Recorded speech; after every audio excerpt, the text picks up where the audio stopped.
Fala, coleguinha do YouTube, tudo certo com vocês? Na aula de hoje a gente vai tratar dos governos populistas de 1946 até 1964 no Brasil.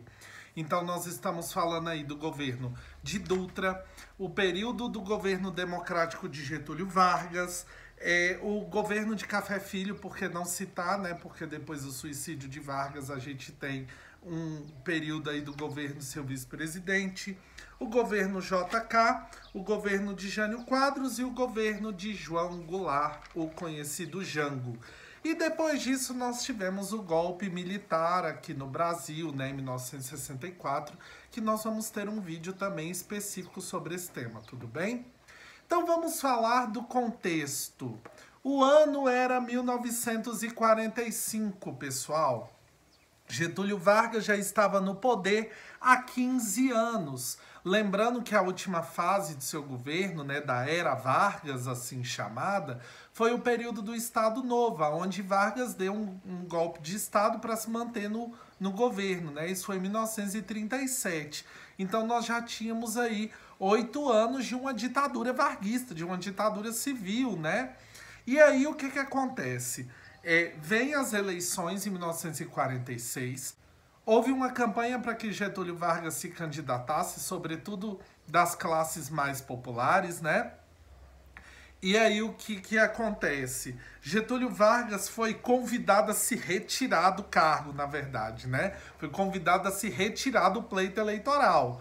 Né? Os militares que colocaram ele lá em 1930 foram também os militares que falavam, ó, já deu, cara, tá bom? E nesse momento ele fala que, ok, eu vou sair da presidência, mas eu vou voltar e eu vou voltar nos braços do povo. O povo vai me eleger novamente, né? E aí ocorrem as eleições. Nós tínhamos o coronel Dutra concorrendo contra Eduardo Gomes, que era brigadeiro do exército, né? E os partidos políticos que nós tínhamos nesse momento do Brasil era o PTB de Getúlio Vargas, o PSD das novas elites urbanas e empresariais brasileiras e a UDN, que era o partido que fazia oposição a Getúlio Vargas. Ok, o Dutra vence as eleições, né?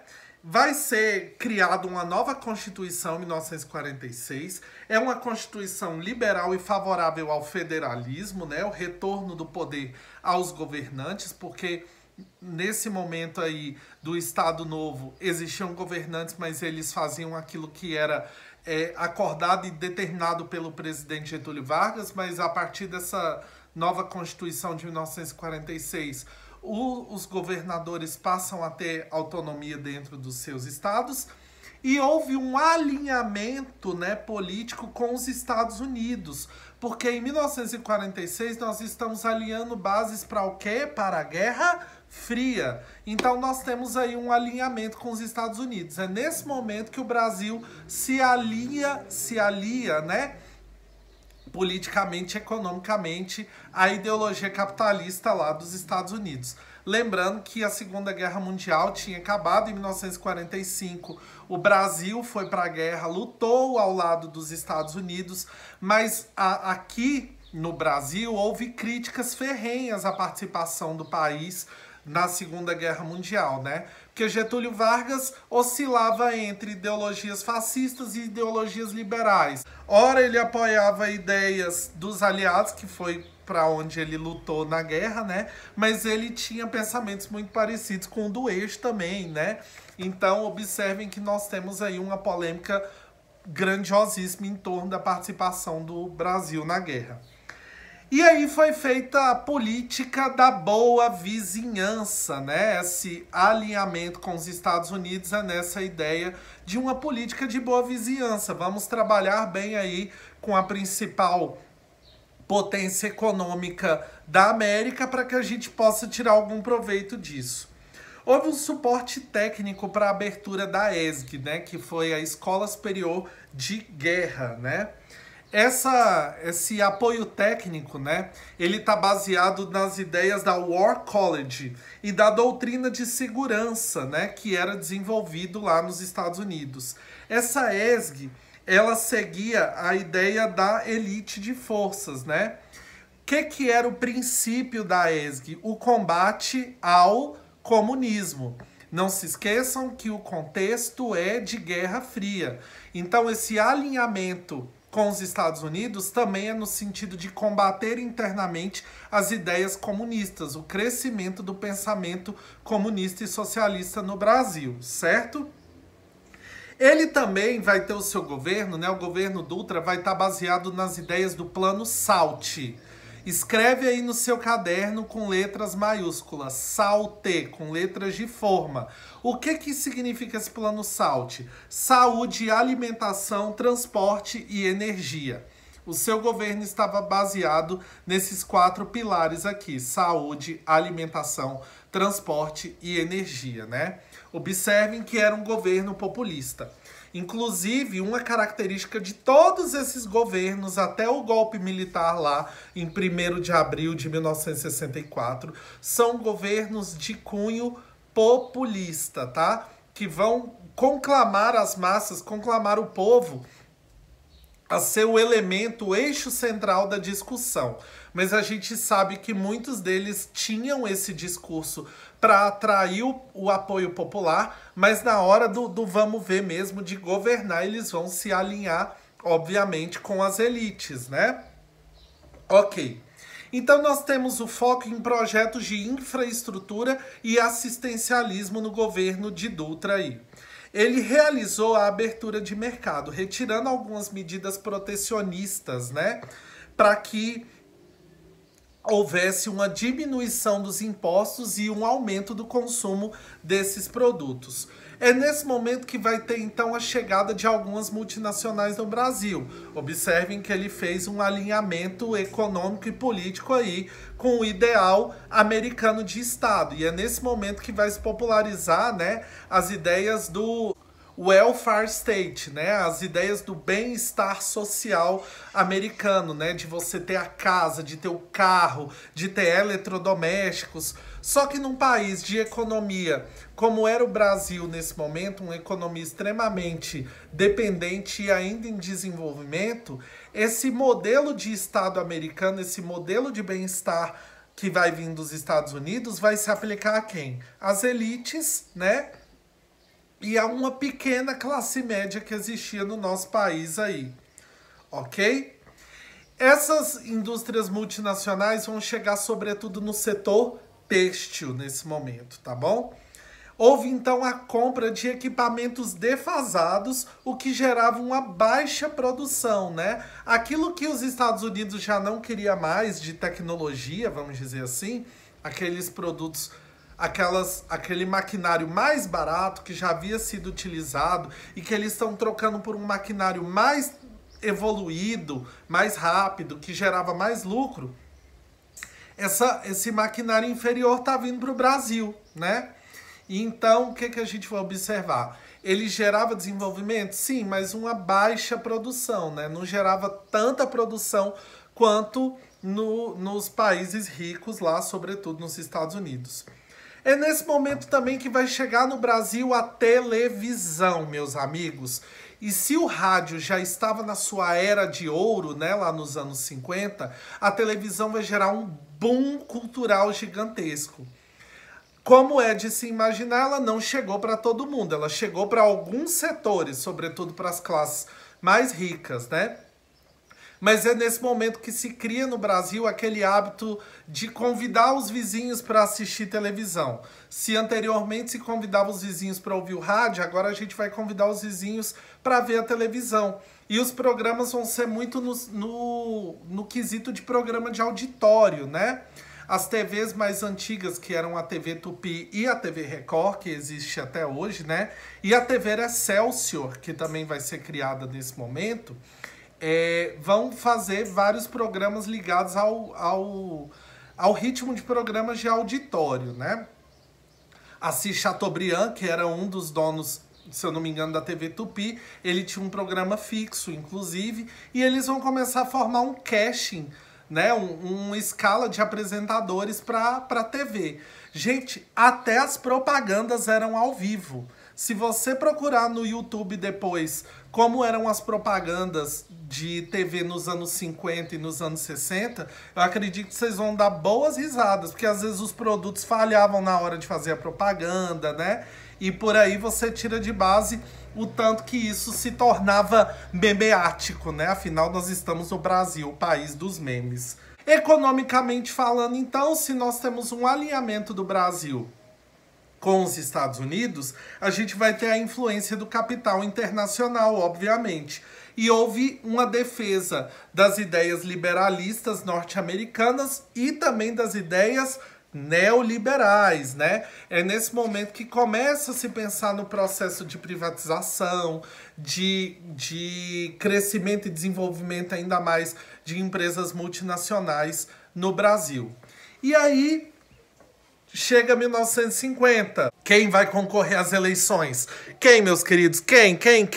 Getúlio Vargas! O vovozinho volta, e ele voltou como? Nos braços do povo. O jingle da sua eleição, inclusive, foi a música Retrato do Velho, né? Bota o Retrato do Velho aí, né? Bota o retrato do velho outra vez, bota no mesmo lugar. Bota o retrato do velho outra vez, bota no mesmo lugar. O sorriso do velhinho faz a gente trabalhar. O sorriso do velhinho faz a gente trabalhar. Afinal de contas, nós estamos falando do presidente mais populista de toda a história do Brasil.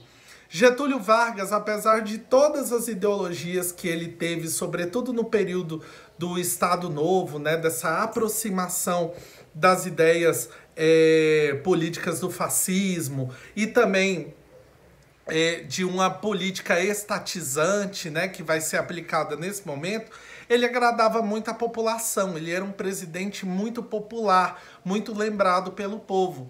E ele vai vencer as eleições em 1950 e vai governar até 1954, né, até o fatídico dia de seu suicídio. E aí, segura a marimba, porque eu vou falar primeiro dos aspectos políticos e econômicos do governo de Vargas e depois eu vou entrar nessa questão aí do suicídio dele, tá bom?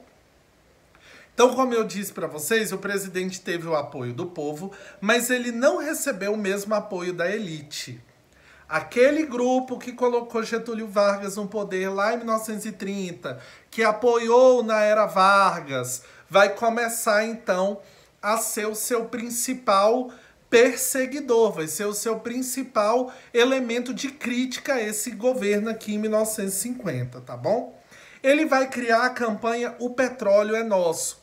E sobre essa campanha você já deve ter visto aí questões do Enem que mostram Getúlio Vargas com a mão suja de petróleo, né? Comparada lá com o governo do presidente Lula, né, em 2006, onde ele vai criar o programa do pré-sal, que foi até um dos projetos que ajudou no seu processo de reeleição.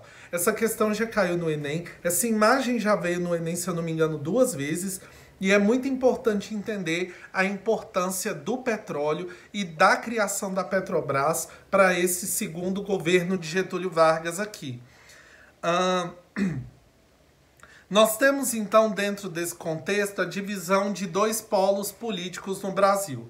Nós tínhamos os liberais, que eram chamados de entreguistas, que eram influenciados pelo pensamento econômico norte-americano, no processo da abertura e da exploração de petróleo pelas multinacionais.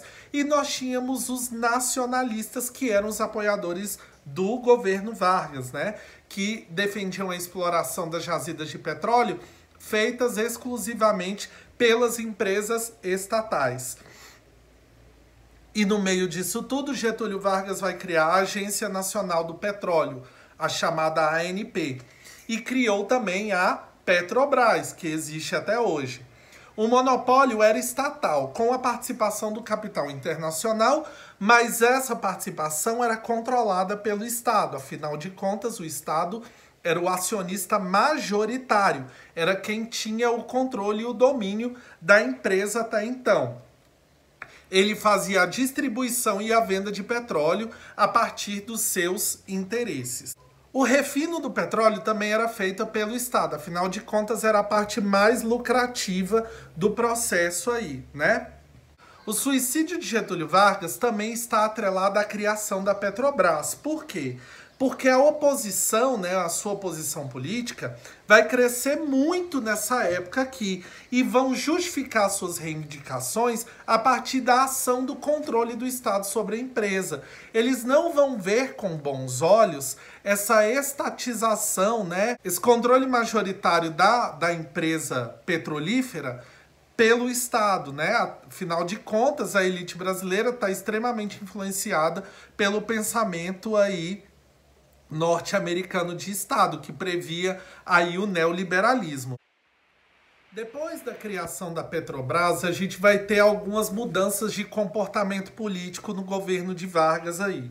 Primeiro que vai ter um crescimento muito forte aí de oposição às ideias liberais, né? Ou seja, uma oposição às ideias da própria elite. Houve também uma oposição ao exército, porque o exército não estava vendo essa estatização do governo de Vargas com bons olhos. Eles estavam entendendo aquilo como medidas, inclusive, comunistas, né? E aí nós temos uma questão sociológica muito forte aí, que quando um presidente passa a sofrer hate, né? Passa a sofrer a perseguição do exército, um golpe militar pode ser dado a qualquer momento. Ainda mais nesse momento aqui, que a Constituição não previa a proibição de golpes militares, né? A nossa Constituição hoje, por exemplo, não aceita isso mais. Então, se um dia qualquer golpe militar for dado aí, ou golpe ditatorial civil, saiba, a Constituição de 1988 não permite esse tipo de prática. Para dar um golpe desse, tem que dissolver a Constituição antes, tá bom? Fica a dica. Beleza. Então, o que é que nós temos aqui? A criação da Lei dos Lucros Máximos, que era uma forma de obrigar as multinacionais a investir parte dos seus lucros no Brasil. Houve também um aumento do salário mínimo em 100%. E se há um aumento do salário mínimo dessa magnitude, também houve o aumento da inflação, né? Afinal de contas, essa questão do valor dos produtos e do salário dos trabalhadores está atrelada até então, ok? A imagem de Vargas passa a ser criticada tanto nos jornais, sobretudo pelo seu principal perseguidor, que era um jornalista que se chamava Carlos Lacerda, e esse jornalista vai sofrer um atentado. É aí que mora a raiz do suicídio de Vargas, gente. Getúlio Vargas, e aí eu vou contar do mesmo preço que eu comprei, tá? Porque os documentos históricos vão caminhar nesse sentido. Getúlio Vargas não ordenou, não mandou que esse atentado contra Carlos Lacerda fosse feito. Um de seus apoiadores, né, e aí vão dizer que foi o seu agente de segurança que mandou ordenar esse ataque, que como ele estava sofrendo muito hate do jornal do Carlos Lacerda, os apoiadores de Vargas vão ver aquilo como um ataque direto à pessoa do presidente, vão ver aquilo como uma forma de ataque à imagem de Vargas, que já era uma imagem extremamente respeitada no Brasil, e aí fizeram um atentado contra a vida de Carlos Lacerda, né, que ficou conhecido como atentado da Rua Toneleiro, né? Esse atentado contra a vida dele gera uma crise política. Por quê? Porque Carlos Lacerda não morreu, gente. Ele conseguiu escapar desse atentado, né? Um outro indivíduo morreu nessa situação aí. E ele começa a hatear cada vez mais o Getúlio Vargas, dizendo que foi o presidente que mandou matá-lo, que foi o presidente que tentou contra a sua vida, que isso não era o papel de um líder republicano, que nunca na história do Brasil isso tinha acontecido, né? Ele vai inflamar a situação cada vez mais. E houve uma reunião no Palácio do Catete. O Palácio do Catete era o Palácio da Presidência, era onde Getúlio Vargas vivia nessa época. Afinal de contas, nesse período aqui, ainda não existia Brasília. A capital do Brasil era lá no Rio de Janeiro, tá bom?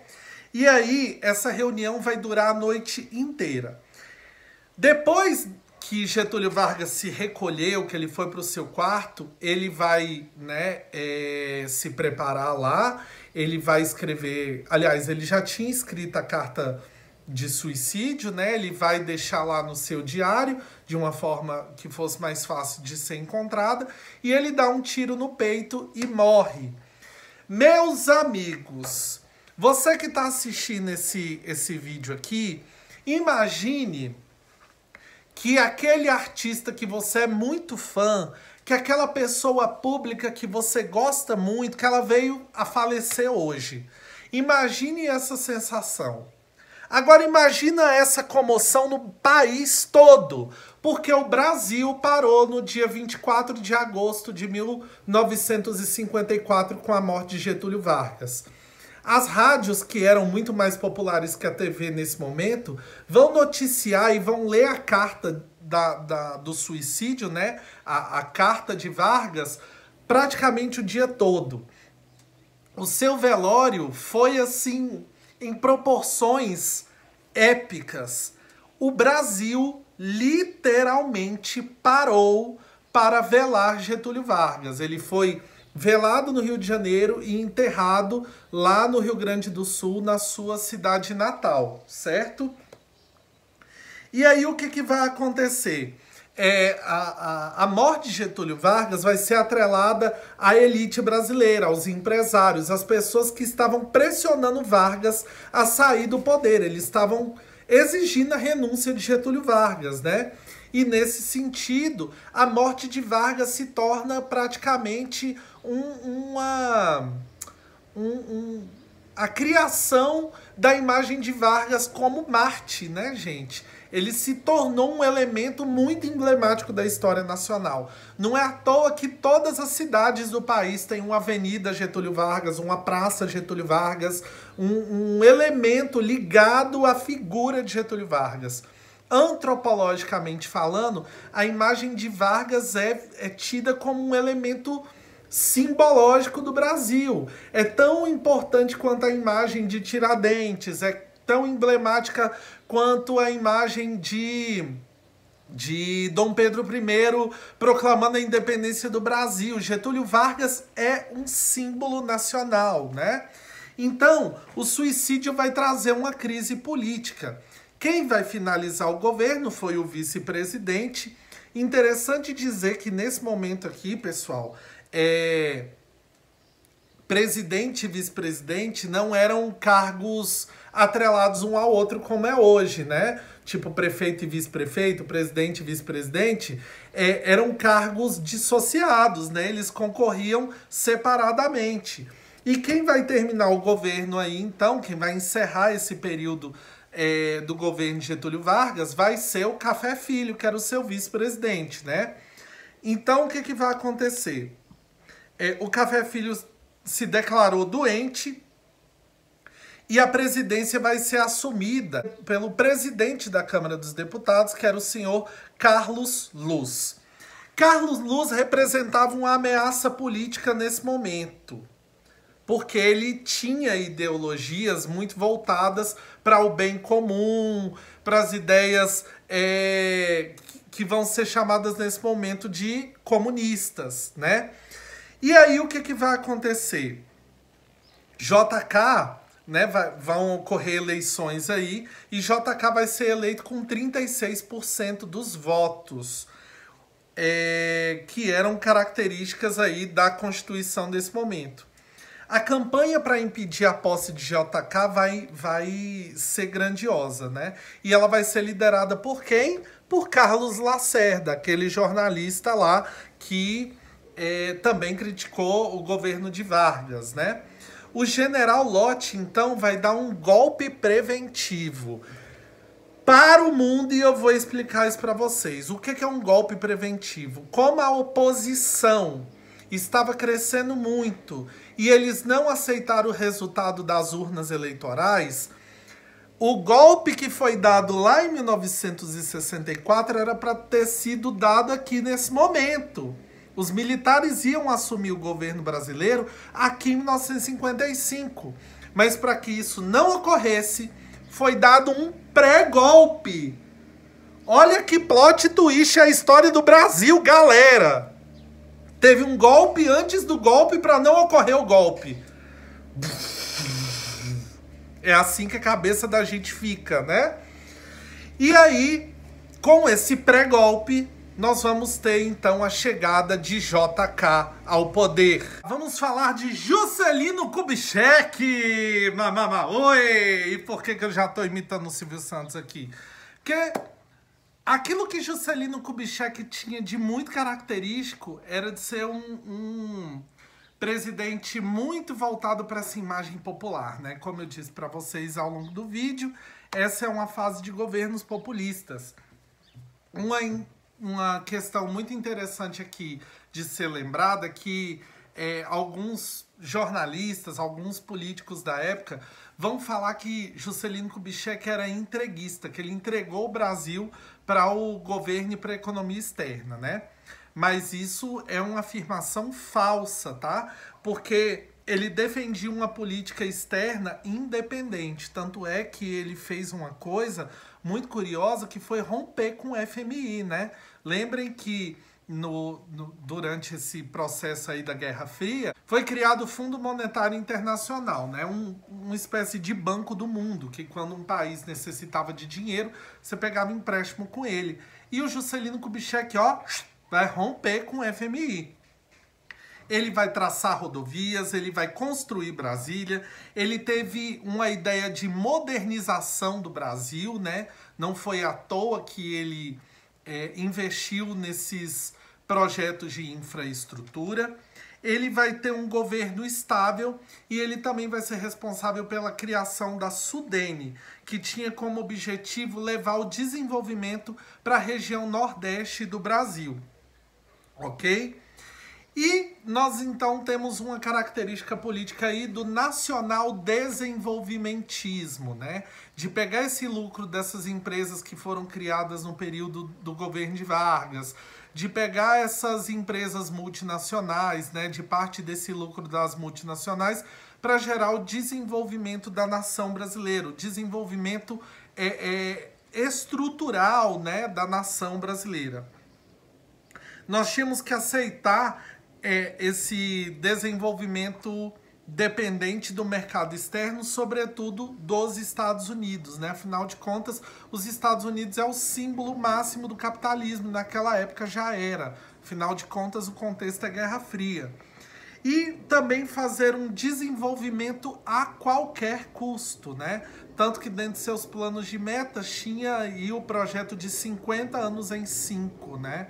O que é algo bastante desafiador e polêmico para aquele momento. Ele vai realizar uma abertura de mercado para as empresas multinacionais, sobretudo as empresas automobilísticas. É nesse momento que várias das empresas de automóveis que nós temos no Brasil vão chegar aqui, sobretudo no setor lá do interior de Minas Gerais e também do setor industrial da cidade de São Paulo, né?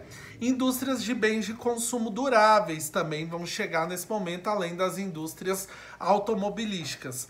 Houve o desenvolvimento das empresas de construção civil, afinal de contas, o símbolo máximo do governo do Juscelino Kubitschek foi esse setor, né? Ele vai construir Brasília, né? Então nós temos aí um investimento grandiosíssimo no setor de construção civil.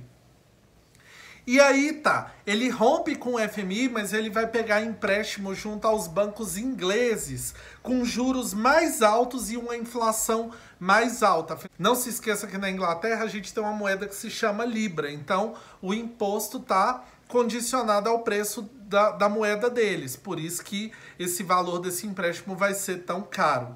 E aí nós temos a criação, como eu já disse, do plano de metas, que foi um plano econômico, que tinha como objetivo o desenvolvimento estrutural do Brasil, né? Também conhecido como 50 anos em 5, tá bom?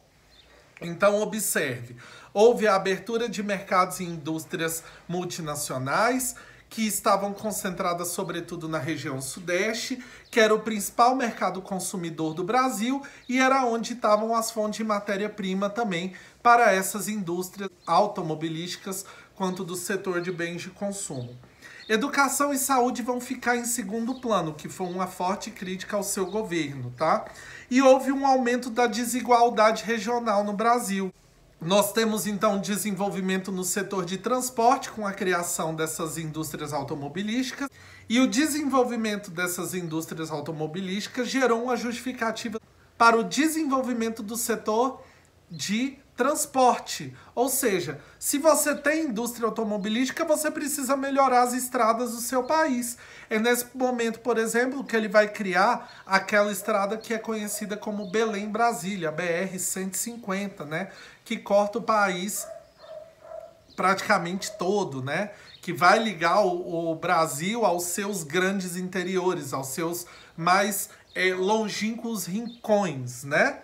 E aí, como eu disse, nós temos a criação da Sudene, né? Se nós temos uma disparidade regional que foi acentuada, foi criada, então, a Superintendência para o Desenvolvimento do Nordeste. O objetivo era criar obras e planos de desenvolvimento da região Nordeste.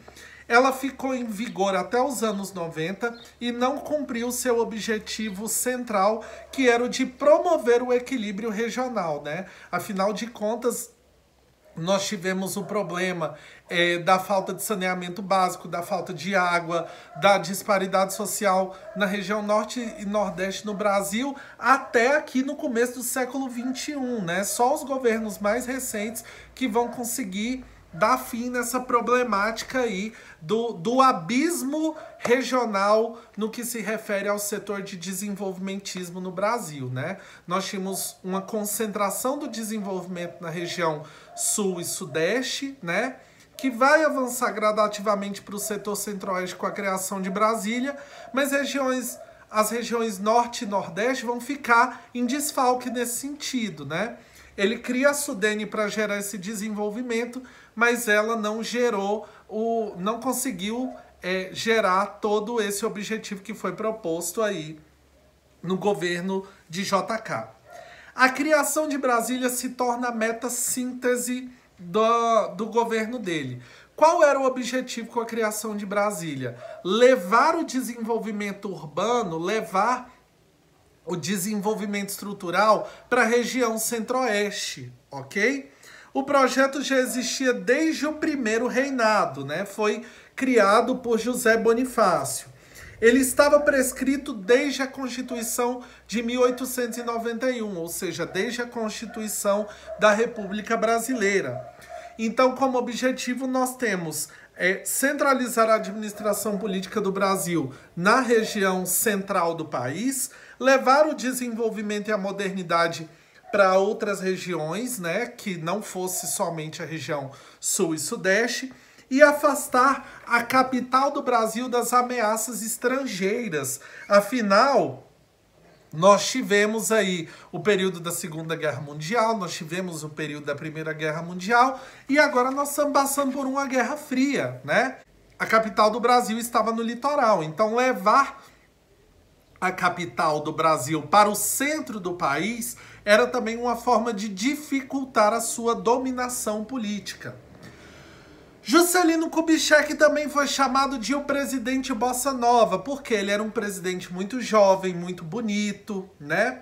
Um bom vivant, como era chamado naquela época. E por esse motivo, ele foi considerado um presidente muito inovador e também responsável pela modernização do Brasil. E ele fica no poder até 1960, ok?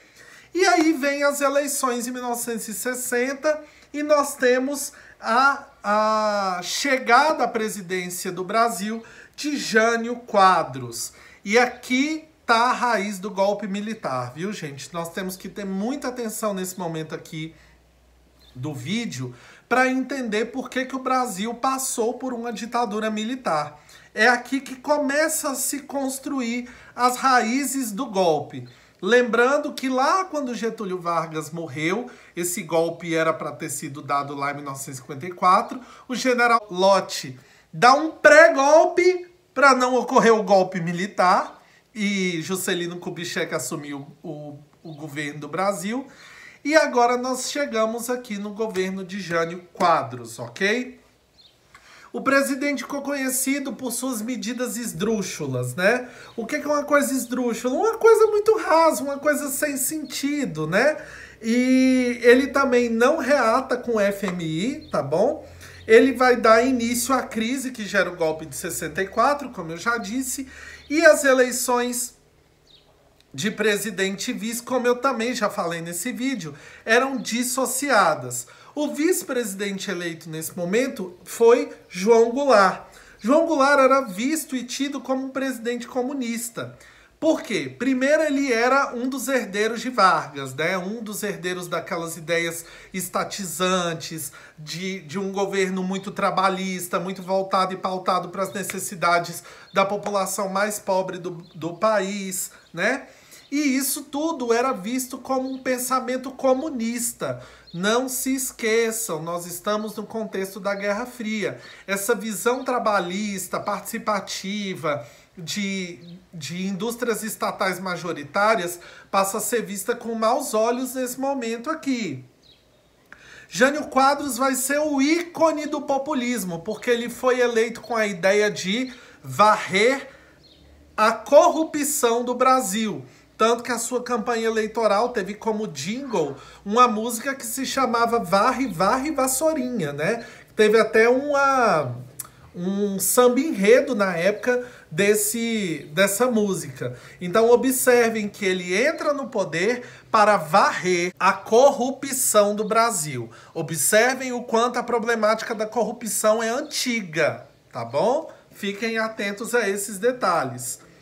Jânio Quadros era um presidente conservador, né? Ele foi eleito pelo partido DN. Ele teve um encontro com Che Guevara. Che Guevara veio ao Brasil. E ele deu uma medalha para Che Guevara, que era a maior honraria nacional, que era a Ordem do Cruzeiro do Sul. Observem o quanto a elite e os militares vão ver isso com um problema gigantesco. Eles não vão ver isso como algo bom, não. Eles vão ver isso como um problema. Afinal de contas, Che Guevara é o símbolo da Revolução Cubana, o símbolo da chegada do comunismo lá em Cuba. E a elite brasileira e os militares não vão ver isso de forma nenhuma com bons olhos, né? Eles vão ver isso como um problema e vão criticar isso diretamente. Economicamente falando, ele era defensor do pensamento liberalista, ele vai retirar o subsídio da produção de trigo no Brasil, o preço dos produtos básicos aumentou ainda mais durante seu governo, e ele vai buscar empréstimos junto a quem? Junto a quem? Junto a quem? Junto ao FMI! Para demonstrar, mais uma vez, essa aliança com os Estados Unidos. Ele vai tentar se aproximar dos Estados Unidos buscando empréstimos com o FMI. E ele vai mandar o seu vice-presidente para onde, gente? Lá para a China. Cara, se o Jango já era visto como comunista e ele é mandado para a China no momento que a China passou pela Revolução Chinesa, que foi a consolidação da política comunista lá, isso vai ser visto também como outro problema pelas elites e pelos militares brasileiros. Como eu disse para vocês, ele tinha medidas governamentais esdrúxulas. O que ele vai fazer no Brasil? Ele vai proibir o uso da minissaia, tanto é que nessa época vai se popularizar uma versão da música Biquíni de Bolinha Amarelinho, né, que foi uma crítica, o uso da minissaia, o uso de biquíni e a proibição de jogos de azar, né? As brigas de galo, as apostas, né? Vão ser todas proibidas. Por que isso, professor? Porque, como eu disse para vocês, ele era um presidente de pensamento conservador. Ele não via isso com bons olhos, né? Isso vem muito da tradição do pensamento cristão também. Houve a construção de uma imagem de um presidente moralista, né? Alguém que defendia a visão da moral e dos bons costumes. E isso vai agradar a elite com certeza. E vocês vão ver daqui a pouco por quê, né? Como eu disse também, presidente e vice-presidente tinham cargos dissociados, eles eram eleitos separadamente. Jânio Quadros manda o João Goulart para a China, certo? E enquanto o vice-presidente estava lá na China, o Jango estava lá na China, ele renunciou o poder e ele vai dizer que forças ocultas o impediram de governar o Brasil. O que eram essas forças ocultas? Só Deus e queira Deus para saber, tá, meus amigos? E aí o que acontece? Ele vai escrever, então, uma carta dizendo que essas forças ocultas o impediram de governar e teorias de uma tentativa de golpe, né? Ele vai colocar dentro dessa carta elementos dizendo que esses setores, ora militares, ora da elite brasileira, não estavam permitindo que ele governasse o país e por isso ele renunciou. Beleza. Depois da renúncia do presidente, haviam especulações de que Jango era comunista e que deveria ser impedido de governar o Brasil, né? Então vamos lá. É nesse momento que os setores políticos da direita do Brasil vão organizar o golpe militar. Então vamos entender como isso se organizou. Primeiro fator, impedir que o pensamento comunista se popularizasse no Brasil a partir do governo de João Goulart e também mudar o regime de governo para o parlamentarismo, que é também uma visão de governo de direita, né? Que é uma visão de governo liberal. Então, João Goulart vai retornar para o Brasil e vai encontrar uma nação governada por um regime parlamentarista que tinha como primeiro-ministro Tancredo Neves, certo? Ele vai assumir o poder, então, mas ele vai assumir o poder representativo, que assim como lá na Inglaterra, o Brasil ganha esse governo parlamentarista, aonde o líder, né, no caso nosso presidente, ele vai ter apenas o poder representativo.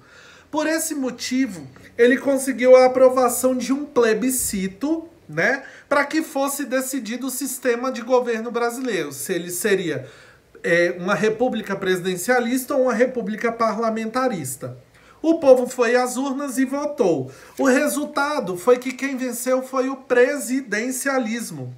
Nesse momento, então, o governo dele estava acabando, afinal de contas ele era vice-presidente, né? E ainda não existia o projeto de reeleição no Brasil, tá bom? Também houve a criação dos impostos, que era chamado de imposto de cascata. O que isso significa? Vários impostos sobre a produção de um produto, desde a retirada da matéria-prima até a sua produção final. Então era um imposto em cima de outro, por isso era chamado de imposto de cascata. E foi anunciado também as reformas de base. Agora aqui nós temos a razão do golpe militar, tá bom? É nesse momento aqui que é anunciado essas reformas de base que os setores da direita do Brasil vão se mover, ficar totalmente efervescidos e buscar aí, então, esse governo militar. As reformas de base gerariam mudanças sociais com caráter populista e varguista. Só que nesse momento, essa exaltação aos setores populares, aos setores trabalhistas, ao povo, às massas, era visto como medidas comunistas, ok? E essas reformas também eram políticas tributárias e agrárias. A reforma agrária vai ser aquilo que vai ser o calcanhar de Aquiles do governo de Jango, tá? Vai ser aquilo que realmente vai fazer com que a direita se movesse para impedir o governo dele. Afinal de contas, nós estamos falando de terras que estavam concentradas na mão da elite rural brasileira. E essa elite não quer perder a sua terra mesmo, não. Mesmo que ela seja improdutiva, a terra é dele. Ele não quer perder aquela terra para ninguém, né? toda a bancada ruralista do governo, né, que era a mais forte da época, vai se opor às reformas agrárias. E ele vai propor, então, impostos classistas.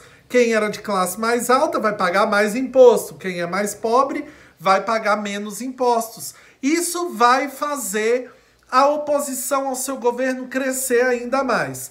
Ele vai defender a política da reeleição, que foi uma das maiores polêmicas ligadas ao pensamento comunista, e o voto dos analfabetos também. E aí manifestações estudantis vão começar a crescer no Brasil, né? Eles apoiavam o governo de Jango, porque eles viam nessas propostas uma forma de desenvolvimento para eles mesmos. Na visão da direita, isso era um avanço do pensamento comunista. E aí o que eu vou ter então? Depois do anúncio das medidas de base, os protestos conservadores vão crescer no Brasil. Ocorreu a Marcha das Mulheres e a Marcha da Família com Deus pela Liberdade. Observe o nome desse manifesto social aí. Nada mais contemporâneo, né, gente? Afinal de contas, observem o governo que a gente está tendo, né? Eles vão associar a política com a religião para poder justificar que aquele governo era um absurdo. Bem parecido com 2020, né, gente? A referência da direita é criticar, né, melhor dizendo, os ideais do socialismo e tudo que ele defendia, né? Sobretudo as ideias de amor livre, ateísmo, Estado laico. O Brasil já era um Estado laico desde a Constituição de 1891, mas eles vão resgatar esse tema, né? Que as famílias do Brasil estavam se dissolvendo pelos ideais socialistas, que a juventude estava perdida, que a juventude não valorizava mais a moral e os bons costumes e daí por diante. Então essas manifestações populares vão crescer cada vez mais. E no dia 31 de março de 1964, os intelectuais da Escola Superior de Guerra, né, da ESG, que era um grupo que foi estudar também lá em Paris, que teve a influência da escola de Sorbonne, né? Liderados pelo general Castelo Branco, tiveram como objetivo barrar o governo de Jango e marcar eleições para o ano seguinte. Mas isso não ocorreu. E aí, no dia 1º de abril, a gente tem o início do governo de Castelo Branco e o início do governo militar. Gostou desse vídeo? Quantos desdobramentos na política populista brasileira, desde o governo Dutra até aqui no João Goulart, não é mesmo? Eu espero que vocês compartilhem esses vídeos com seus colegas, curtam ele para mim também, pessoal, ativa o sininho para você receber as notificações de vídeos novos nesse canal, tá bom? E se preparem porque vem aí a ditadura militar brasileira. Até a próxima aula. Tchau, tchau.